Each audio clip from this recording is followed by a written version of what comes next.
Hello and thanks for joining us on this Friday. I'm Jurnee Talyor. We have a lot going on today, and that starts with the weather. Nathan, what do we need to know going into this weekend? A good Friday afternoon, Jurnee. We've got the humidity that has been returning. Temperatures are warming up. This is all ahead of a cold front that'll be arriving here later for tonight. And in advance of that cold front, showers and storms will be possible. The clouds are on the increase right now. Look at the temperature difference. 84 in Little Rock, 67 though in Fort Smith, 72 in Russellville. And as we take a look at the radar, we've got a batch of showers and storms moving through northwest Arkansas, the River Valley. This will primarily be aimed into north central Arkansas and most likely will stay just to the north of Little Rock. We will see a few showers here in the metro, but the bulk of the moisture will stay just to our north. So if you're watching us right now in Russellville, Atkins, Dardanelle, into parts of Perry County, the rain is falling and that rain will continue to spread its way into Conway County, Faulkner County, also Van Buren County, Cleburne County, and White counties through the rest of the afternoon hours. Let's walk you through here because we're going to be watching out for the potential. There could be some strong, possibly severe thunderstorms moving into the area late this afternoon into this evening. Here's the latest from the Storm Prediction Center now. It has shaved off some of that slight risk, primarily aimed at southwest Arkansas and also west central Arkansas. Hot Springs, meaning Arkadelphia, because temperatures have been warmer in that part of the state. Meanwhile, where the clouds and rain are, that's going to keep the atmosphere more stable for North Arkansas. I'll go over the main threats of this system and talk about a much nicer weekend coming up. Well, thank you, Nathan. We shift our attention now to crime. There are several homicides under investigation around the state. We start with the homicide we learned of just a couple hours ago in Stevens, Arkansas. The Ouachita County Sheriff's Office confirmed to us that on May 13th, deputies responded to a stabbing incident at a home near 6th and Ruby Streets in Stevens. There they found Ronnie Brooks, who died at the scene. Witnesses told authorities an argument led to the incident, and Emily Johnson was charged in the killing and is in custody in the Ouachita County Detention Center on a $500,000 bond. Meanwhile, two police departments in central Arkansas are also reporting homicides. First in North Little Rock, where police rushed to Lynch Drive after reports of a shooting just after 11 p.m. Now, when officers got there, they found a man dead in the street. They say he had at least one gunshot wound. After investigating, detectives identified and arrested 17-year-old Jamari Douglas. He's charged as an adult with one count of manslaughter. He's now at Pulaski County Regional Detention Facility being held without bond. Around the same time in Pine Bluff, a second scene was unfolding. Officers discovered a 44-year-old victim shot to death inside his pickup truck parked in the road on Elm Street near 23rd Avenue. Now, we've learned today the victim has been identified as 44-year-old John Payne Jr. The death investigation is ongoing, but in Hot Springs, police have found a person of interest in a shooting there.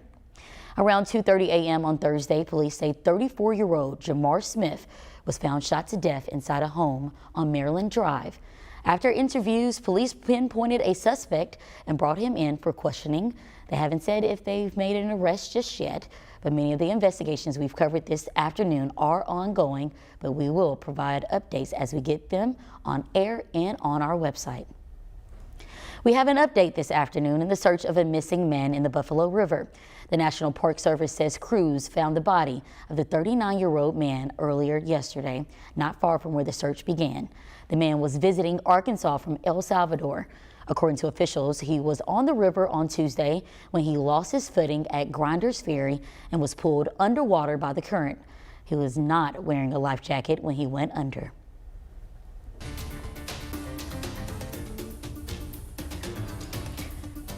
In the THV 11 update, we're starting to see the Arkansas Learns Act transition from policy to practice. It's quickly becoming a race against time. To follow the law, districts have to implement the Learns Act before July 1st. THV 11's Ashley Godwin was at last night's Little Rock School District board meeting to see how they're dealing with the changes. I don't know how to vote on this because I don't like this policy as it is, and not just because we have to comply with Learns, but I also don't want to put us in a bind in terms of timing. Little Rock School District board members making changes to their policies to comply with the Learns Act, but there was some hesitation to move forward. This is all a hospice, I don't know. These changes include employee pay, hours of work, and addressing students' preferred pronouns. From now on, unless the school has written permission from a parent, they must address a student by the name on their birth certificate and pronoun consistent with their biological sex. All of our students, including our, gay, lesbian, trans, non-binary students, are welcome and they are valued. And, we live in Arkansas and we have to follow the laws of the state of Arkansas, but your school district will do everything that we can to value you. There's a deadline to get these changes passed. If school districts are not in compliance with LEARNS by July 1st, they risk losing state funding. That funding helps pay for the teacher salary increases next year. Because we are bound by the law and we don't want to risk harming our district by losing that funding, I will support these changes. Well, the board passed the policy changes unanimously. Now the proposal will go to the district's Personnel Policy Committee, where they'll decide if any changes need to be made. Then after that, it'll go back to the board in June for final approval. Transgender rights are part of a national debate this week, particularly Title IX.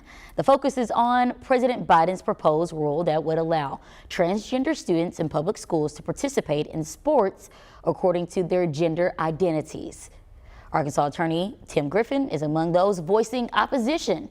Backed by 19 other states, he made a statement saying Title IX has ensured equal opportunities for female athletes for the last 50 years, and he won't allow the Biden administration to destroy those opportunities now. Defense attorneys are now asking for less jail time for Arkansan Richard Burnett, who was convicted of 8 criminal counts stemming from the January 6 Capitol invasion incident. This is after prosecutors proposed a 7-year prison sentence and a $25,000 fine for Burnett. His defense, however, requests a 1-year sentence, including the 4 months already served. A vaccine protecting infants against the respiratory virus, RSV, is one step closer to being approved. The FDA's independent vaccine advisors voted Thursday to recommend approval of the shot, which would be given to pregnant mothers. And the Massachusetts Air National Guardsman accused of leaking highly classified documents is set to appear in court today. A judge will consider whether to release 21-year-old Jack Texera on bail later today. President Biden is in Japan, the country the U.S. dropped an atomic bomb on to hasten the end of World War II. But it's a war being waged today that was the main focus of discussions as world leaders from the 7 leading economies met. Willie James Inman has more details from the White House. Ukrainian President Volodymyr Zelensky is headed to Japan to meet with world leaders at the G7 summit. He's making the dangerous trip in order to ask for more weapons and support for his country's war against Russia. Ukrainians have said they want to go on the offense. We all have to make sure that they have all the support that they need to do so. The Ukrainians have been pushing for F-16 fighter jets. Britain and Europe appear ready to provide them, but the U.S. has been holding off. Our priority has been giving Ukraine the air defense systems that they need, and also their other priorities include armor and artillery. But the U.S. did announce that it will help train Ukrainian pilots on F-16s provided by other countries. The Biden administration has been concerned that supplying the jets could escalate the war, at least in the eyes of Russian President Vladimir Putin. We want to make sure that as we support Ukraine, we aren't making it worse for the Ukrainian people by having this war escalate to be exactly what Putin wants it to be and claims it to be, a war about the West versus Russia or NATO versus Russia. The G7 leaders discussed Ukraine during a session Friday and announced more sanctions against Russia. They also spent part of the day laying a wreath at the site in Hiroshima, where the very first atomic bomb was used in war. And they condemned President Putin for threatening to use nuclear weapons against Ukraine. Willie James Inman, CBS News, the White House.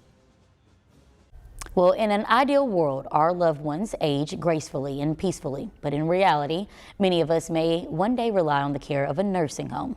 State Representative Julie Mayberry is an Arkansas lawmaker with years of experience advocating for Arkansas's elderly residents. She says the cost of nursing home care is high and is paid for first by assets belonging to the residents. Tonight at 10, our Karen Fuller takes a closer look at a little-known rule meant to give dignity to our nursing home residents, whether it's enough, and where Arkansas ranks compared to other states. All tonight at 10. Well, they come at the most opportune times and sometimes from the strangest phone numbers.